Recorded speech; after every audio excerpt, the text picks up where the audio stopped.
നമ്മൾ കണ്ടിട്ടുണ്ട് ആഴ്ചയിൽ 2 ദിവസം പല ദിവസങ്ങളിലായിട്ട് പിന്നെ ഒരു മാസം തന്നെ തുടർച്ചയായി നോമ്പെടുക്കുന്നൊക്കെ സാഹചര്യങ്ങൾ കേട്ടിട്ടുണ്ട്. ഈ നോമ്പിന് ക്യാൻസറിനെ പ്രൊട്ടക്റ്റ് ചെയ്യാൻ സഹായിക്കുമോ എന്നുള്ളൊരു ചോദ്യം കഴിഞ്ഞ ഒരാൾ ചോദിക്കേണ്ടായി. തീർച്ചയായിട്ടും നോമ്പെടുക്കുന്നതുകൊണ്ട് ക്യാൻസറിനെ പ്രൊട്ടക്റ്റ് ചെയ്യാൻ ഒരു ചെറിയൊരു സഹായം അതുകൊണ്ട് കിട്ടും.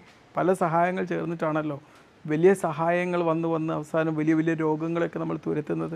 പുതിയ ഒരുപാട് ഗവേഷണങ്ങൾ ബോധിപ്പിക്കുന്നത് ഈ നോമ്പെടുക്കുന്നത് കൊണ്ട് ഒരുപാട് ഇമ്മ്യൂൺ സെൽസിനെ പ്രതിരോധ കോശങ്ങളെ ശക്തമാക്കാൻ അത് സഹായിക്കുമെന്നാണ്. ഇത് നമ്മുടെ ശരീരത്തിലെ നേച്ചുറൽ കില്ലർ സെൽസിനെ ആക്ടിവേറ്റ് ചെയ്യാൻ സഹായിക്കുന്നതുകൊണ്ടാണ് ഈ ഒരു ഫലം കിട്ടുന്നത്. പിന്നെ ഫാസ്റ്റിംഗ് എന്താ ചെയ്യുക, ഈ നേച്ചുറൽ കില്ലർ സെൽസിനെ ആക്ടിവേറ്റ് ചെയ്യുന്നതുകൊണ്ട് എന്താവും, ഇത് ക്യാൻസർ സെൽസിനെ നശിപ്പിക്കാൻ സഹായിക്കും. പിന്നെ ക്യാൻസർ സെൽസ് ഗ്രോ ചെയ്യുന്നത് വളരുന്നത് തടയാനും ഫാസ്റ്റിംഗ് കൊണ്ട് സാധ്യമാവും. കാരണം ഫാസ്റ്റിംഗ് സ്റ്റേജിൽ ഇവർക്ക് വേണ്ട ന്യൂട്രിയൻസ് ക്യാൻസർ സെൽസിന് പെരുകി വലുതാവാൻ വേണ്ടിയിട്ടുള്ള സാധനങ്ങൾ അവിടെ നിന്ന് കിട്ടൂല.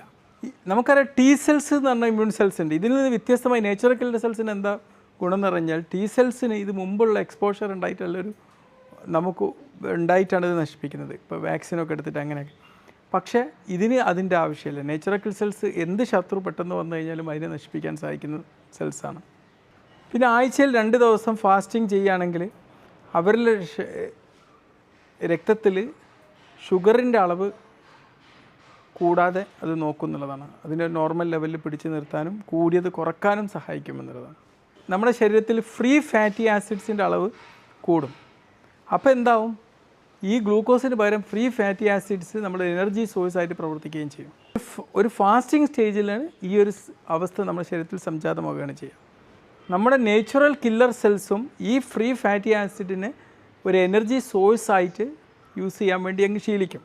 അങ്ങനെ ഈ NK cells natural killer cells കൂടുതൽ ശക്തമാവുകയും എന്താവും, അത് നമ്മുടെ ക്യാൻസറിനെ പൊരുതി തോൽപ്പിക്കാൻ സഹായിക്കുകയും ചെയ്യും. അപ്പോൾ ഈ NK cells natural killer cells എന്ന് പറയുന്ന ക്യാൻസറിനെ പൊരുതി തോൽപ്പിക്കുന്ന സെൽസ് കൂടുതൽ ആക്ടിവേറ്റ് ആകുന്നത് കൊണ്ടാണ് ക്യാൻസറിനെ പ്രതിരോധിക്കാൻ ഈ ഫാസ്റ്റിങ്ങിനെ കൊണ്ട് ചെറിയൊരു എഫക്റ്റ് കിട്ടുന്നത്. എന്തായാലും ഈ ഒരു സ്റ്റഡിയൊക്കെ കൂടുതലും അനിമൽ സ്റ്റഡീസാണ്. ഇതിനെക്കുറിച്ച് ഇനിയും റിസർച്ചുകൾ നടക്കേണ്ടതുണ്ട്, ഇനിയും റിസൾട്ടുകൾ നടക്കേണ്ടതുണ്ട്. എന്നാലും ഞാനൊരു ഇൻഫർമേഷൻ ഷെയർ ചെയ്തേ ഉള്ളൂ. Okay, by.